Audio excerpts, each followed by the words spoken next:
Hello everyone, कैसे हो guys आप सभी। आशा करती हूँ सभी अच्छे होंगे, स्वस्थ होंगे। जैसा कि आपको पता है कि मैं आपको करवा रही थी एचटेट पीजीटी ज्योग्राफी का 2019 का क्वेश्चन पेपर, और जिसमें क्वेश्चंस आते हैं आपके 91 से 150।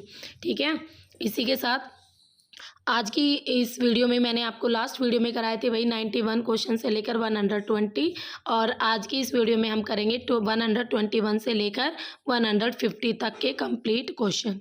ठीक है भाई, तो चलिए इसी के साथ आप सभी का स्वागत है स्टडी विद दीपा सैनी मेरे यूट्यूब चैनल पर। न्यू हो तो लाइक शेयर और सब्सक्राइब ज़रूर किया करो भाई चैनल को, ताकि मैक्सिमम आपका सपोर्ट मुझे मिले। तो चलिए शुरू करते हैं अपनी आज की वीडियो। और आज का हमारा पहला क्वेश्चन आएगा भाई, क्वेश्चन नंबर 121। जिन भी बच्चों ने इस वीडियो का पार्ट 1 नहीं देखा है तो वो पार्ट 1 देख लेना। ठीक है, क्योंकि आज की इस वीडियो में तो आपके आधा पेपर मैंने फर्स्ट पार्ट में कराया और ये पार्ट नंबर 2 रहेगा वीडियो का। Got it. तो चलिए इसी के साथ हमारी शुरू करते हैं आज की वीडियो। नंबर 121, नवीनतम मानव विकास सूचांक रिपोर्ट 2018 के अनुसार 189 देशों में से भारत का रैंक आपको बताना है। तो भाई 2018 में 189 देशों में जो ह्यूमन डेवलपमेंट इंडेक्स रिपोर्ट आई थी उसके अकॉर्डिंग भारत की जो रैंक थी वो 130 थी, और 2019 में वो बढ़कर 1 पॉइंट बढ़ गई थी। ठीक है, घट गई थी। तो यहाँ पर अगर हम 2018 की बात करें तो 130वें नंबर पर था भारत मानव विकास सूचांक डेवलपमेंट रिपोर्ट पे।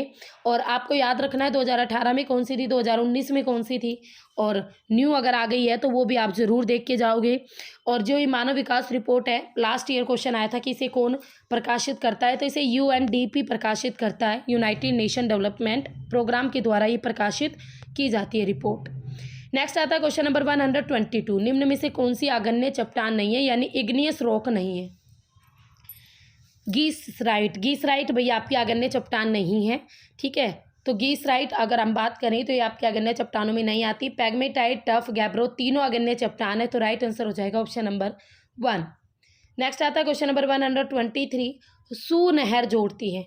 सू नहर किस किस को जोड़ती है, तो भाई सुपीरियर मिशिगन गलत, Huron Erie, superior Ontario, right answer is superior झील और ह्यूरन झील। ये 5 लेक होती है। ठीक है, आपकी superior, Michigan, Erie, Ontario, Huron, Huron भी कह देते हैं, ह्यूरन भी कह देते हैं। ये 5 लेक आपके कनाडा और USA के बीच में मिलती हैं।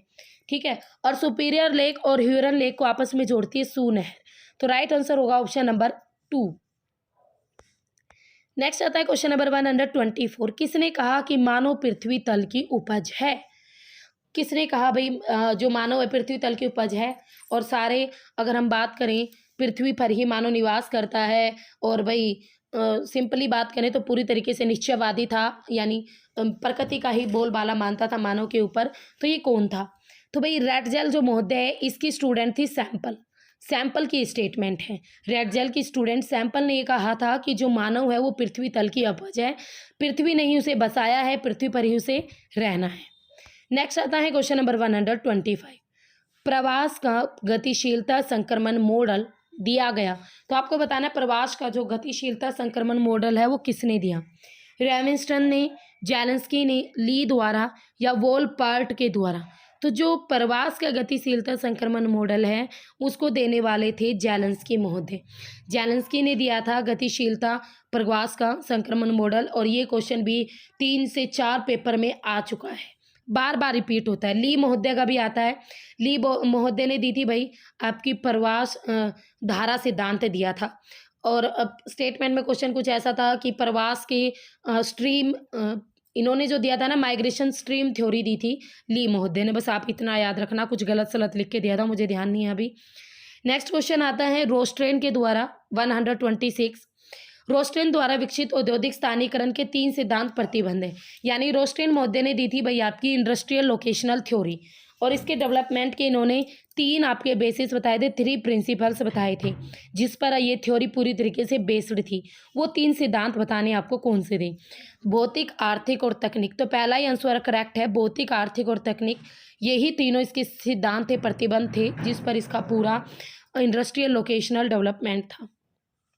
नेक्स्ट आता है क्वेश्चन नंबर 127। समुद्र में पाए जाने वाले लवणों को उनकी प्रचुरता के अनुसार अवरोही क्रम में जमाइए।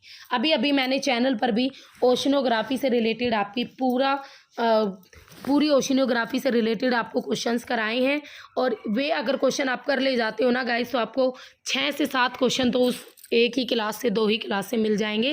ठीक है, मेरे चैनल पर भी वो वीडियो अवेलेबल है। तो मेरे चैनल का अगर जो भी बच्चा जिसको भी नहीं पता है मेरे चैनल का नाम, तो मेरे चैनल का नाम है भाई study with Deepa Saini, study with Deepa Saini. इस चैनल पर ज्योग्राफी नेट लेवल और आपकी पीजीटी लेवल की ज्योग्राफी के बहुत अच्छा कंटेंट उपलब्ध है। उसके साथ साथ practice set, last years 10 years के क्वेश्चन पेपर, सब कुछ आपको चैनल पर अवेलेबल हो जाएगा। तो आपकी बढ़िया तरीके से तैयारी अगर आप करना चाहते हो ज्योग्राफी की, तो इस चैनल के साथ भी जुड़ सकते हो। ठीक है, वैसे पेड कोर्स अगर आपने ले रखा फिर तो आपको कुछ करने की नीड ही नहीं है, उसमें सब कुछ अवेलेबल है। तो क्वेश्चन में आपको अवरोही क्रम में समुद्र में पाए जाने वाले लवणों को बताना है, अवरोही क्रम में। तो चलिए देखते हैं। तो ये बात तो ठीक है भाई, सबसे ज़्यादा सोडियम क्लोराइड मिलता है। ठीक है, तो पोटेशियम क्लोराइड तो मिलता ही नहीं है, गलत। दूसरे नंबर पर सबसे ज़्यादा भाई मिलता है मैग्नीशियम क्लोराइड, और यहाँ पर सोडियम, कैल्शियम, पोटेशियम ये सारे गलत हो जाते हैं। तो right answer is sodium chloride number 1। Number 2 पर मिलता है मैग्नीशियम क्लोराइड, और नंबर 3 पर आपका रहेगा मैग्नीशियम सल्फेट। तो राइट आंसर हो जाएगा हमारा ऑप्शन नंबर 2। नेक्स्ट क्वेश्चन आता है क्वेश्चन नंबर 128। जापान के किस औद्योगिक प्रदेश को जापान का डेट्राइट कहा जाता है? तो जापान का डेट्राइट किसे कहा जाता है, क्वेश्चन आपसे ये पूछा गया था। ओसाका कोबे गलत, टोक्यो योकोहामा गलत, नागोया को जापान का डेट्राइट कहते हैं। ठीक है, जो नागोया है जो जगह जापान के अंदर, उसे जापान का डेट्राइट के नाम से जाना जाता है। नेक्स्ट क्वेश्चन आता है क्वेश्चन नंबर 129। चतुर्थक सेवाओं की नवीन प्रवृत्ति KPO, ये KPO है, आपको इस KPO की फुल फॉर्म बतानी है भाई। ये आपकी जो क्वैटरनरी सर्विसेज होती हैं ना, 5 प्रकार की आपकी सर्विसेज होती हैं। जैसे आपकी भाई होती है प्राइमरी, सेकेंडरी, टेरिटरी, क्वैटरनरी, क्वैनरी। तो ये पांचों जो आपकी एक्टिविटीज़ होती हैं, इनमें चौथे नंबर की जो एक्टिविटी होती है क्वैटरनरी, उसमें KPO आता है। ये न्यू ट्रेंड है, ठीक है, नवीन पद्धति का है, जिसका अगर हम बात करें फुल फॉर्म होती है नॉलेज प्रोसेस आउटसोर्सिंग। ठीक है, नॉलेज प्रोसेस आउटसोर्सिंग इसकी क्या होती है, फुल फॉर्म होती है। तो राइट आंसर ऑप्शन नंबर 4 था, जो कि आपकी रिसर्च वगैरह से उनसे रिलेटेड होता है ये। नेक्स्ट आता है क्वेश्चन 130, और एस्टेट PGT में आपका चक्रवात से, साइक्लोन से रिलेटेड क्वेश्चन ना आए, ऐसा तो कभी हो ही नहीं सकता। तो ये है आपका साइक्लोन से रिलेटेड क्वेश्चन। तो चलिए देखते हैं। अच्छा, ऑप्शन दिए गए हैं, हम तो ऐसे ही सोल्व करते हैं इसे। चक्रवात कहाँ पर कहते हैं भाई? अंध महासागर, पश्चिमी ऑस्ट्रेलिया, हिंद महासागर, पश्चिमी प्रशांत महासागर, या दक्षिणी हिंद महासागर। तो चक्रवात कहते हैं आपके हिंद महासागर में। किस में कहते हैं चक्रवात? हिंद महासागर में। हरिकेन किसे कहते हैं? हरिकेन कहते हैं भाई आपका दक्षिणी चीन सागर में या पश्चिमी प्रशांत महासागर में बात करें तो वहाँ तो टाइफून के नाम से जाना जाता है। पश्चिमी ऑस्ट्रेलिया में बात करें विलीज के नाम से जाना जाते हैं। हरिकेन आपका अंध महासागर में जाना जाता है। हरिकेन अंध महासागर में कह लो या भाई आपके USA के पूर्वी तट पे कह लो, बात सेम है। तो हरिकेन अंध महासागर, चक्रवात हिंद महासागर, टाइफून पश्चिमी प्रशांत व दक्षिणी चीन सागर, और विलीज पश्चिमी ऑस्ट्रेलिया। ठीक है, ऑप्शन आप अपने मिलाते रहना भाई। नेक्स्ट आता है क्वेश्चन नंबर 131। वायु के क्षैतिज प्रवाह से ऊष्मा का अंतरण कहलाता है। देखो आपको ध्यान रखना, क्षैतिज प्रवाह हो रहा है। क्षैतिज का मीन्स क्या होता है? हॉरिजेंटल। क्षैतिज का मीनिंग क्या होता है? हॉरिजेंटल। देखो यहाँ पे दिया हुआ भी है। तो जो हॉरिजेंटल की बात करें तो हॉरिजेंटल में क्या होता है? देखो कन्वेक्शन में क्या होता है? सबसे पहले गर्म और ठंडी हवाएं, ठीक है, गर्म हवाएं ऊपर उठती हैं, ठीक है, और आपकी बादल बनाती है, बारिश करती है। तो इस जब गर्म हवाएं गर्म होकर ऊपर उठती है तो उसे संवहनीय धाराएं कहते हैं। डिफ्यूजन में प्रत्यावर्तन हो जाता है, लौट जाती हैं, ठीक है, हवा टकरा के विंड आई, टकरा के लौट गई। अल्बेडो होता है रिफ्लेक्शन, जो पूरा 32% अपना रिफ्लेक्शन कर देती है, उसे अल्बेडो कहते हैं। एडवेक्शन क्या होता है? जब आपका क्षैतिज वायु बिल्कुल क्षैतिज हवा में बहती है ऐसी, ठीक है, और ऊष्मा का अंतरण होता है वायु के अंदर से, यानी हवा क्या करती है, अपने रास्ते में आने वाली चीज़ों का टेम्परेचर को उतना ही बढ़ा देती है जितना उसका खुद का टेम्परेचर होता है। ठीक है, कम है तो कम कर देती है, बढ़ती है तो बढ़ा देती है, तो इस चीज़ को बोलते हैं अभिवहन। तो right answer is advection. Next आता है भाई क्वेश्चन 132, स्थानांतरित कृषि से रिलेटेड क्वेश्चन है। तो चलिए देखते हैं। तो हमें क्या बताना, पहले ये तो देख लें, वो तो देखा ही नहीं। गलत, हमें गलत बताना है कि इसमें से रोंग क्या है।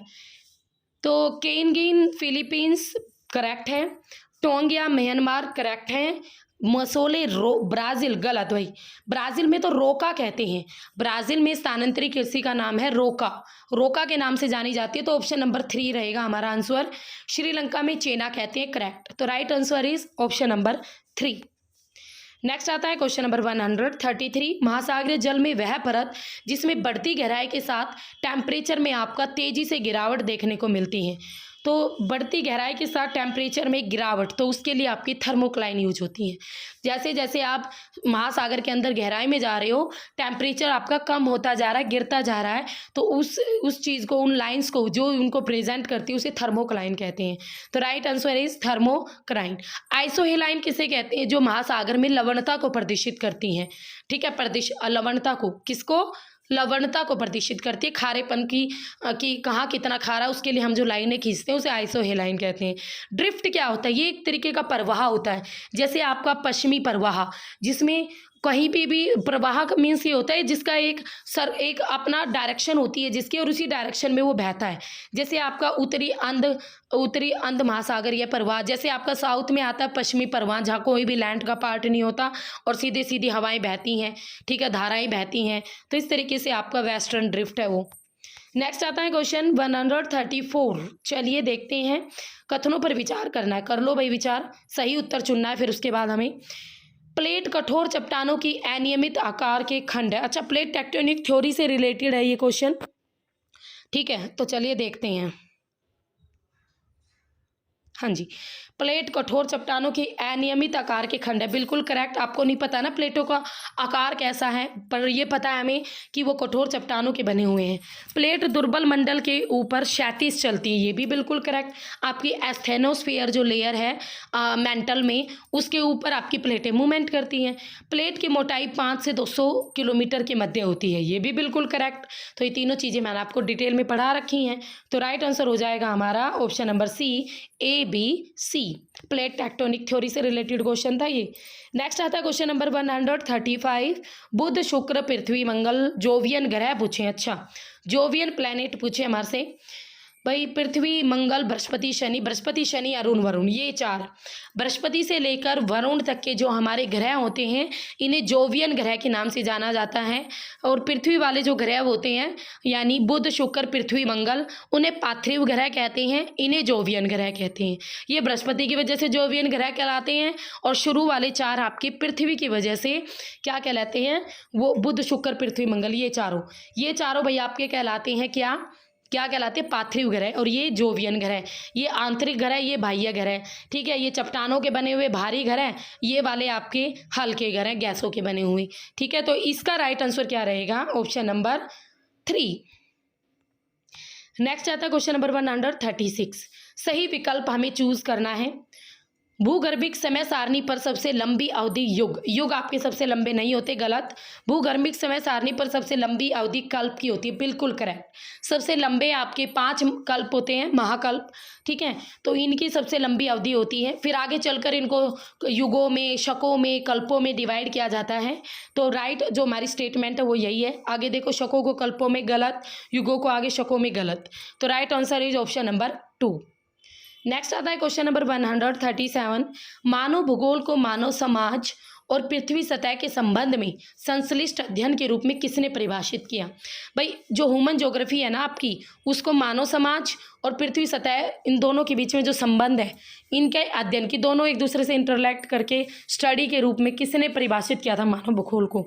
ये करने वाले कौन थे, Carl Ritter, Ratzel, Semple, Blache, Vidal de la Blache. Right answer is Vidal de la Blache. 1 minute संश्लिष्ट, बट यहाँ पे संश्लिष्ट अध्ययन भी किया था, तो ब्लास नहीं रहेगा, क्योंकि ब्लास तो विडाल डी ला ब्लास और जीन ब्रून्स दोनों आपके संभववादी थे, जो मानते थे कि भाई मानव का ही बोलबाला है, मनुष्य चाहे तो प्रकृति पर हावी हो सकता है। तो इसका आंसर विडाल डी ब्लास नहीं रहेगा। ठीक है, Widal de la BLAS, gene ब्रून्स दोनों संभववादी थे और जो कि मानते थे कि मनुष्य नेचर में कुछ भी बदलाव कर सकता है। बट संश्लिष्ट अध्ययन के रूप में पहले रैटजेल निश्चयवादी था, इसका आंसर रैटजेल रहेगा। पहले जो रैटजेल था वो निश्चयवादी था, यानी प्रकृति का बोलबाला मानता था कि नेचर ही सब कुछ है, नेचर अगर चाहे तो सब कुछ तबाह कर सकती है और मनुष्य उसके सामने बेबस है। बट बाद में उसकी विचारधारा चेंज हो गई थी और बाद में जो रैटजेल था उन्होंने ये माना था कि भाई ना तो नेचर और ना वो दोनों को अगर एक दूसरे के संबंध में उनका अध्ययन किया जाए तो वो करेक्ट है। तो इसका राइट आंसर रैटजेल रहेगा। ऑप्शन नंबर 2 रहेगा इसका राइट आंसर 137 का। तो करेक्ट कर लेना ऑप्शन नंबर 2। नेक्स्ट आता है भाई क्वेश्चन नंबर 138। भारत में मैंग्रोव वनों के लिए अनुकूल क्षेत्रों के निर्माण हेतु पारिस्थितिकी दृष्टिकोण से कौन सी महासागरीय नीतल की सतलाकृति महत्वपूर्ण है। लीजिए इंग्लिश वाला भी दिखा देती हूँ आपको। तो मैंग्रोव वन आपको पता होनी चाहिए। देखो मैंग्रोव वन वहाँ बोए जाते हैं जो नदी के बोए नहीं जाते, अपने आप उगते हैं भाई, दलदल वाले एरिया में होते हैं ये। जैसे भाई नदियों का कोई तटीय एरिया है या नदियों का जो डेल्टा वाला भाग है वहाँ पर मैंग्रोव वन मिलते हैं। ठीक है, दलदल वाला एरिया होता है, भयंकर जंगली जानवर होते हैं बहुत, आम इंसान तो इन वनों में घुस भी नहीं सकता, तो खतरनाक वन माने जाते हैं मैंग्रोव वन। ठीक है, लंबी जटाओं जैसी इनकी जड़ें होती हैं। तो अगर महासागरीय नीतल की बात करें तो डेल्टाई एरिया में बात किया ना हमने, तो देखो महाद्वीपीय मैदान में नहीं, महाद्वीपीय ढाल पे नहीं, महाद्वीपीय उभार पे नहीं, जो महाद्वीपीय मगनतट होते हैं यानी शेल्फ वाला जो एरिया होता है, शेल्फ वाले एरिया पर ही नदी अपना डेल्टा बनाती है और इसी एरिया पर आपके मैंग्रोव वन मिलते हैं। तो राइट आंसर रहेगा ऑप्शन नंबर ए। नेक्स्ट आता है क्वेश्चन नंबर 130 और यहाँ पर आपको कुछ क्या दिए गए भाई, ये लानोस के, अच्छा ये आपके हैं घास के मैदान। ठीक है, ये हैं भाई आपके घास के मैदान और यहाँ पर है कंट्रीज। तो आपको बताना है कौन सा घास का मैदान कहाँ पर मिलते हैं। तो चलिए शुरू करते हैं।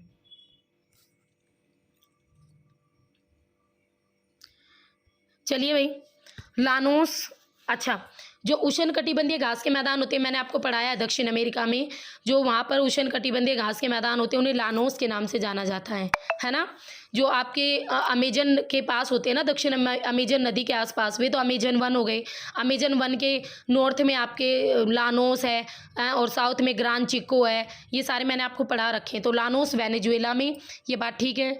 और वहीं अगर हम देखें कैंटरबरी भाई आपके न्यूजीलैंड में, मैंने ये कैंटरबरी भी आपको पढ़ा रखा है न्यूजीलैंड में।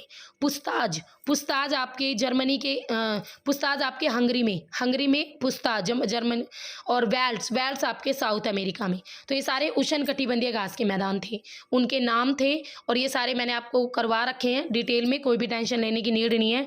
वैसे मोस्टली पेपर हमारा कवर है। मैं ये कहूँगी अब तक जितने क्वेश्चन किए ना, 3 या 4 क्वेश्चन ऐसे हैं जो न्यू थे, बाकी सारे क्वेश्चंस आपके डिस्कस हुए हैं आपके कोर्स में। अगर आप कोर्स लेते हो तो फिर आपका पेपर में अगर हम अच्छे तरीके से सारी वीडियोस करके जाते हो तो 50 से 52 नंबर आने से आपके कोई नहीं रोक सकता। अगर आप मेहनत करते हो, कोर्स को पढ़ते हो, समझते हो चीज़ों को, डिटेल स्टडी करते हो, मेहनत करते हो ना, तो आपके 50 से 52 नंबर आराम से आ जाएंगे अपने सब्जेक्ट वाले पोर्शन में। नेक्स्ट आता है क्वेश्चन नंबर 140। किसने जेनरी डीवी जीवन शैली की संकल्पना देकर पार्थिव के सिद्धांत किसने दिया था भाई? पार्थिव के सिद्धांत देने वाले थे विडाल डी ला ब्लास। पार्थिव का सिद्धांत किसने दिया था? विडाल डी ला ब्लास ने दिया था। जेनरी डीवी, कई बार है ना ये वर्ड भी आ जाता है कि जेनरी डीवी या जीवन शैली शब्द को देने वाले कौन थे, तो ये एक क्वेश्चन ये भी है और एक क्वेश्चन ये सिद्धांत से भी है। तो ये दोनों आप याद रखना, ये देने वाले थे विडाल डी ला ब्लास और जीन ब्रून्स इनके शिष्य थे, इनके स्टूडेंट थे। नेक्स्ट आता है क्वेश्चन नंबर 141। वॉन थ्यूनेन के मॉडल से रिलेटेड क्वेश्चन है, चलिए देख लेते हैं वॉन थ्यूनेन का मॉडल हमें क्या सिखा के जाता है आज। ये थ्योरी है वॉन कृषि अस्तित्व सिद्धांत था वॉन मॉडल का, जिसमें वॉन थ्यूनेन कहता है कि भाई हमें ज़्यादा से ज़्यादा मुनाफा चाहिए, तो उसके लिए उसने कुछ स्टेटमेंट दी है। तो चलिए उसकी स्टेटमेंट देख लेते हैं। स्थानिक मूल्य दूरी शय संबंध दर्शाता है। स्थानिक मूल्य लोकेशनल रेंट जो होता है वो डिस्टेंस डिके रिलेशनशिप, बिल्कुल करेक्ट। जो आपका लोकेशनल रेंट है वो आपका डिस्टेंस को दिखाता है, जैसे जैसे आपका दूरी बढ़ती जाती है वैसे वैसे रेंट में कमी आने लगती है। सेकंड है किसान वह आर्थिक मानव है जिसका उद्देश्य अधिकतम मुनाफा, बिल्कुल करेक्ट। भाई जो फार्मर है वो एक इकोनॉमिक मैन ही है जिसका ये होता है, वो एग्रीकल्चर जो भी करता है कि ज़्यादा से ज़्यादा मुझे मुनाफा मिले। तीसरा आइसोलेट स्टेट के चारों ओर अनेक बाजार स्थित है, बिल्कुल गलत। उसने सिर्फ एक ही बाजार माना था, ठीक है, सेंटर में एक बाजार माना था और उसके चारों ओर उसने 5 या 6 खंड दिए थे। ये पूरी थ्योरी थी वॉन थ्यूनेन महोदय की। तो हमारा राइट आंसर होगा ए और बी।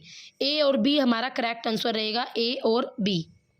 नेक्स्ट आता है, आपको बताना है कौन सा गलत युग्म है, इनकरेक्ट पेयर आपको बताना है भाई। तो चलिए 144 वायुव्य परिकल्पना कांट महोदय की बिल्कुल करेक्ट है। ग्रहाणु परिकल्पना मोल्टन की चैम्बरलेन की बिल्कुल करेक्ट है। यह आपकी ब्रह्मांड के या ग्रहों से रिलेटेड, ग्रहों की उत्पत्ति से रिलेटेड आपकी स्टेटमेंट है भाई कि ग्रहों की उत्पत्ति कैसे हुई, आपका ब्रह्मांड कैसे बना, उनसे रिलेटेड है। निहारिका परिकल्पना लाप्लास की बिल्कुल करेक्ट। उल्कापिंड परिकल्पना बफन की गलत, ये ही आपका आंसर रहेगा। बफन महोदय की नहीं थी उल्कापिंड परिकल्पना। Right answer is option number 4। Next आता है क्वेश्चन नंबर 143, चलवासी पशुचारण संबंधित है। चलवासी पशुचारण किससे संबंधित है? तो चलिए देखते हैं आपके चलवासी पशुचारण। देखो होते क्या, चलवासी पशुचारण की बात करें तो देखो चलवासी पशुचारण जो भाई अपने पशुओं को लेकर घूमते रहते हैं जहाँ पर उन्हें चारे की उपलब्धि होती है वहीं पर। तो भाई उत्तरी अफ्रीका का अटलांटिकी तट अरब प्रायद्वीप से केंद्रीय चीन तक, ये आपका एरिया बिल्कुल करेक्ट है। उत्तरी अफ्रीका में जो अटलांटिकी तट है वहाँ पर चलवासी पशुचारण मिलते हैं और अरब प्रायद्वीप से आपके केंद्रीय चीन तक भी चलवासी पशुचारण मिलते हैं जो अपने पशुओं को लेकर घूमते रहते हैं। टुंड्रा प्रदेश, ये भी बिल्कुल करेक्ट है भाई। टुंड्रा प्रदेश यानी आपके ठंडे एरियाज जहाँ पर लोग अपनी गर्मियों में तो क्या होते हैं ऊंचे ऊंचे पहाड़ों पर जाते हैं अपने पशुओं को लेकर क्योंकि वहाँ पर अच्छी घास मिल जाती है उन्हें, और सर्दियों में घाटियों में उतर आते हैं जहाँ पर घाटियों में उन्हें कम ठंड की वजह से घास मिल जाती है। दक्षिण पूर्वी एशिया, ये गलत है। तो राइट आंसर इज हमारा ऑप्शन नंबर 4, ए और बी। नेक्स्ट आता है क्वेश्चन नंबर 144, निम्न में से कौन सा स्थान कनाडा प्रशांत रेल मार्ग पर स्थित नहीं है? ये कुछ हद से ज़्यादा ही डीपली क्वेश्चन पूछ लिया एग्जामिनर ने, ठीक है, बट इतने डिटेल में आते नहीं है। फिर भी मैं बता दूँ ये भी आपका जो NCERT बुक है ना 12th की उसका क्वेश्चन है। Vancouver, Alberta, Halifax, Montreal. तो देखो मॉन्ट्रियल ये भी कनाडा में है, मॉन्ट्रियल सम्मेलन आपका कनाडा में हुआ था। वैंकूवर भी कनाडा में, हैलिफैक्स भी। अल्बर्टा ये कनाडा में रेल मार्ग स्थित पर नहीं है, कनाडा और प्रशांत की। तो राइट आंसर हमारा ऑप्शन नंबर 2 हो जाएगा। नेक्स्ट आता है क्वेश्चन नंबर 145, कौन सा गलत युग्म है? आपको बताना कौन सा गलत है। ये है कोपेन महोदय का जलवायु वर्गीकरण। कोपेन ने कुछ अपनी ABCDE 5 ये मेन जलवायु वर्गीकरण में बांटा था अल्फ़ाबेट के अकॉर्डिंग, A जलवायु, B जलवायु, C, D और E। तो यहाँ पर देखिए AF जलवायु, तो A का मीनिंग होता था भाई उष्णकटिबंधीय, उष्णकटिबंधीय जलवायु A माना था उसने, और F का मीनिंग उसने माना था जिसमें पूरी अच्छी सी रेनफॉल होती हो यानी भारी भरकम, तो उष्णकटिबंधीय आर्द्र जलवायु, नमी वाली जलवायु। A का मीनिंग होता है नमी वाली, F का मीनिंग होता है नमी वाली जलवायु या आर्द्र मौसम। BW देखो B को माना था उसने आपने जो इस तरीके की जो आपकी मरुस्थल टाइप होती है अर्ध उपोष्ण कटिबंधीय अर्ध, ठीक है, और H यानी हॉट और W यानी आपका वेट वाला एरिया यानी रेगिस्तान टाइप एरिया, तो अर्ध उष्ण कटिबंधीय स्टेपी जलवायु। D को माना था उसने ठंडी यानी शीत जलवायु, तो शीत मौसम में, और F और जुड़ गया। F का मीनिंग आर्द्र होता है, मैंने आपको बताया, यानी वेट होता है F का मीनिंग आपका, ठीक है। तो आपका कोल्ड और ह्यूमिड एरिया, ह्यूमिडिटी वाला एरिया, वेट वाला एरिया, आर्द्र वाला एरिया, बात एक ही है। तो DF जलवायु। AW जलवायु, A का मीनिंग उष्णकटिबंधीय आर्द्र होता ही है और W का मीनिंग होता है भाई आपका शुष्क एरिया, ठीक है, जहाँ पर आपका वेदर बिल्कुल शुष्क होता है। तो यहाँ पर AW, बट यहाँ पर एक चीज़ है, हम डिस्कस करते करते ओहो गलत युग्म छोड़ना था और इसमें यहाँ पर ये गलती आ गई अर्ध, ठीक है, ये गलती आ गई भाई। और ये डब्लू गलत है यहाँ पे। डब्लू का मीनिंग सूक्ष्म तो होता है, बस स्टेपी के लिए तो एस एच यूज होता है, एस एच स्टेपी जलवायु। तो यहाँ पर ऑप्शन नंबर बी गलत है। सॉरी भाई, ठीक कर लेना इसे, ये बाय मिस्टेक हो गया, मैंने वो एस समझ के स्टेपी वर्ड को नहीं ध्यान से दिया। स्टेपी वर्ड के लिए एस एच यूज होता है। तो यहाँ पर हमारा ऑप्शन नंबर बी रहेगा इसका राइट आंसर, बाकी सारे करेक्ट हैं। नेक्स्ट आता है क्वेश्चन नंबर 146। प्रमुख जीव के आधार पर चूना प्रधान उज को पुनः विभाजित कीजिए। भाई देखो, सिंपल सी बात है, हमारे महासागर के नीतल में यानी महासागरों की गहराई में दो प्रकार की उज मिलती हैं, एक चूना प्रधान, एक सिलिका प्रधान। ठीक है, एक चूना प्रधान, एक सिलिका प्रधान। जो चूना प्रधान उज होती है ना, चूना प्रधान जो उज होती है उसको आगे जाल के 2 पार्ट्स में डिवाइड करते हैं चूने प्रधान को, जिसमें आती है टेरोपोड और गोलोबिजेरिना। तो राइट आंसर इसका होगा चूना प्रधान उज को टेरोपोड और गोलोबिजेरिना। और दूसरी सिलिका प्रधान में आ जाती है भाई डाइटम और रेडियोलिरियम। तो डाइटम और रेडियोलिरियम ये सिलिका प्रधान है, इनमें सिलिका की मात्रा ज़्यादा होती है। टेरोपोड और गोलोबिजेरिना ये आपकी चूना प्रधान है, इनमें चूने की मात्रा ज़्यादा देखने को मिलती है। तो यहाँ पर राइट आंसर रहेगा ऑप्शन नंबर 3। नेक्स्ट आता है क्वेश्चन नंबर 147। वर्ल्ड ज्योग्राफी से रिलेटेड क्वेश्चन है, तो चलिए देख लेते हैं। अंतर्देशीय बंदरगाह, इनलैंड पोर्ट, मैव फीस। तो यहाँ पर अगर हम बात करें तो हमें छांटना है भाई गलत युग्म, और ये तो हमारा है करेक्ट। नेक्स्ट है आउटपोर्ट यानी बाहरी बंदरगाह, पीराकस। बहुत डिटेल में है ये क्वेश्चन, इतना डिटेल में, बहुत टफ क्वेश्चन था। आई थिंक ये 2019 का क्वेश्चन पेपर कुछ ज़्यादा ही टफ दिया था एग्जामिनर ने। एंट्री पोर्ट बंदरगाह कोपेनहेगन, ये भी बिल्कुल आपका करेक्ट है, एंट्री पोर्ट बोला जाता है कोपेनहेगन को। नेक्स्ट आता है पोर्ट ऑफ कोल, ड्यूसबर्ग, ये गलत है भाई। तो right answer is option number 4। Option number 4 आपकी करेक्ट है। नेक्स्ट आता है क्वेश्चन नंबर 148, जो कि प्रांत महोदय ने जो समस्थिति की थ्योरी दी थी उससे रिलेटेड है। प्रांत महोदय का था समस्थिति का सिद्धांत, जिसे आइसोस्टेसी के नाम से जाना जाता है। कई बार आइसोस्टेसी भी लिखा जाता है एग्जाम में, समस्थिति नहीं देता। ठीक है, तो ये याद रखना, प्रांत महोदय की थी थ्योरी। तो इन्होंने कुछ घनत्व और कुछ गहराई में चीज़ें बताई थी। तो इनमें आपसे इनसे पूछा गया है, आप बताइए इसका सेंटर थीम क्या था, यानी केंद्रीय विषय क्या था, इसका सेंटर थीम क्या था प्रांत महोदय की समस्थिति की संकल्पना का। देखते हैं क्या था। घनत्व बराबर होता है और उसकी मोटाई में परिवर्तन होता है, बिल्कुल गलत। उसने प्रांत का जो ये पूरी थ्योरी थी ना, ये घनत्व पर तो बेस्ड थी कि घनत्व ऊपर नीचे होता है, कम होता है, ज़्यादा होता है गहराई में, उसी चीज़ पर थी। तैराव के नियम, ये भी नहीं। जड़ निर्माण रूट अगर हम बात करें वो भी नहीं। समान गहराई और घनत्व में अंतर, जो प्रांत का समस्थिति की सिद्धांत है वो हमें यही बताता है कि कई बार क्या होता है समुद्र के अंदर समान गहराई पर भी अलग अलग घनत्व देखने को मिलता है। तो ये था इसका centre theme. Right answer is option number 48 का ऑप्शन नंबर 3। नेक्स्ट आता है भाई क्वेश्चन नंबर 49, जो जनान के संक्रमण सिद्धांत से रिलेटेड है, जो अभी अभी मैंने यूट्यूब चैनल पे भी करवाई है मेरे। तो चलिए देखते हैं। प्रजनन दर में गिरावट से पहले मृत्यु दर में गिरावट होती है। देखो भाई, मैं एक बार थोड़ा सा बता दूं आपको। ये है आपका डेमोग्राफिक ट्रांजिशन थ्योरी, जिसमें 3 स्टेज मेन थी, जो मैंने अभी पढ़ाया भी था। पहली स्टेज में जन्म दर भी ज़्यादा और मृत्यु दर भी ज़्यादा, कोई दिक्कत नहीं। दूसरी स्टेज में जन्म दर ज़्यादा है पर मृत्यु दर धीरे धीरे कम होनी शुरू हो गई। अब देखो इन्होंने पहली स्टेटमेंट क्या बोली है, प्रजनन दर में गिरावट से पहले मृत्यु दर में गिरावट आती है, बिल्कुल करेक्ट। प्रजनन दर तो अभी बढ़ी रही है, मृत्यु दर कम होनी शुरू हो गई, बिल्कुल करेक्ट है स्टेटमेंट। सेकंड, प्रजनन दर अंत में मृत्यु दर के समतुल्य आने के लिए गिरती है। हाँ, अब ये मृत्यु दर तो गिरती बिल्कुल नीचे तक आ जाती है। ठीक है, यहाँ तक रहती है, बिल्कुल बेस लेवल तक तो नहीं आती, थोड़ा ऊपर रहती है। और जन्म दर भी धीरे धीरे कम होती बिल्कुल इसके पास आ जाती है। तो ये 20 वाली स्टेटमेंट भी आपकी करेक्ट है। तीसरी देखो, प्रथम चरण में जनसंख्या की मंद वृद्धि दर और उच्च प्रजनन और उच्च मृत्यु दर के कारण है। देखो भाई, प्रथम चरण, ये रहा प्रथम चरण। इस प्रथम चरण में मैंने आपको बताया जन्म दर भी ज़्यादा और मृत्यु दर भी ज़्यादा, दोनों उच्च है, बिल्कुल ठीक। इसलिए जनसंख्या कम बढ़ती है। तो जनसंख्या की जो मंद वृद्धि दर है उसका कारण है उच्च तो प्रजनन दर और ऊंची मृत्यु दर। तो तीनों ही स्टेटमेंट आपकी करेक्ट है। तो right answer is option number A. और आज कहूँ अभी हमारे क्वेश्चन का पेपर 2019 का लास्ट क्वेश्चन है ये 150, कैसी लगी वीडियो मुझे कमेंट बॉक्स में ज़रूर बताना, ठीक है। उसके अलावा भाई मेरे चैनल को भी मैक्सिमम लाइक शेयर और सब्सक्राइब करो, स्टडी विद दीपा सैनी। और यहाँ पर आपको ज्योग्राफी का बहुत अच्छा कंटेंट मिलेगा, बहुत सारी वीडियोस मिलेंगी पीजीटी लेवल नेट लेवल की, जो कि आपकी टॉपिक को कवर करेंगी। तो आप चैनल के साथ ज़रूर जुड़िए। उसके साथ साथ अगर किसी तरीके की क्वेरी हो तो 9728771666 नंबर पर आप मुझसे कॉन्टैक्ट कर सकते हो।